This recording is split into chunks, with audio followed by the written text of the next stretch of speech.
Hello everyone, my name is Jeremy and you're watching Outlet.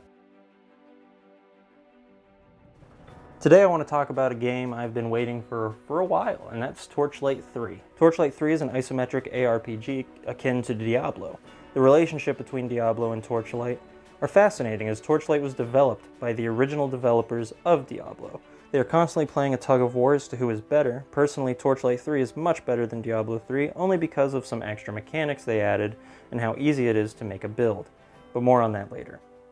I had bought Torchlight 3 when it released in early access on Steam. I played it for about 5 hours and stopped because the experience was a disaster. The server was terrible, animations were jank, the normal stuff you would expect from an early access title, so I gave it to launch to retry it, to not ruin my experience. Boy, did I make the right choice.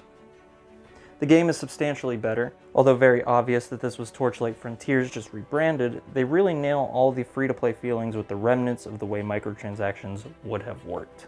The gold when it drops literally sounds like a slot machine, and it makes you feel really good for that sick cash stack that just dropped for you, until you pick it up and realize it was a stack of 5 gold. The sound effects and animations for any reward you get really pop, and it feels good. Something a microtransaction-ridden game would want you to feel. Thankfully, there isn't a single microtransaction in the game, and it's entirely pay-to-own. The character customization is extremely underwhelming, with all the characters being extremely hideous, and their choices for customization equally as hideous. I choose the Ranger because it's the only character I can stand to look at for more than 3 seconds. Thankfully, the gameplay is actually a lot more fun than the characters look. During character customization, you were given a choice for a starting relic. This relic basically predetermines your build, so it's a big choice. If it can be changed later, I'm not entirely sure. In early access, you could swap relics at your fort. Because of this relic system, they ended up taking away an additional skill tree that we're used to.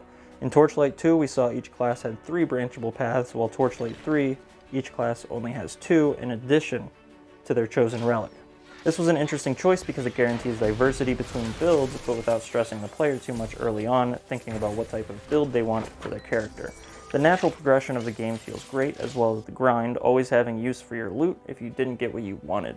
You can sell any unwanted items for gold or sacrifice them to your fort's tree to receive a permanent percentage increase on drop rates. From my understanding, your fort carries between characters, making it extremely alt-friendly if you want to try out a new class and plow through some levels. The game is fun to play and I definitely recommend it, but I feel as though I wouldn't be doing my job if I didn't mention the negatives as well. Other than the terrible character choices, equipment itself doesn't feel great. Gone are the days of dual-wielding pistols or even an offhand weapon. The only thing that can be placed in your offhand now is a shield or mage's focus. I thought this was going to be a change they made at release, but I guess I was wrong. I've been playing in the multiplayer lobby and they haven't fixed the server issues. I'd recommend staying single player unless you're playing to group up.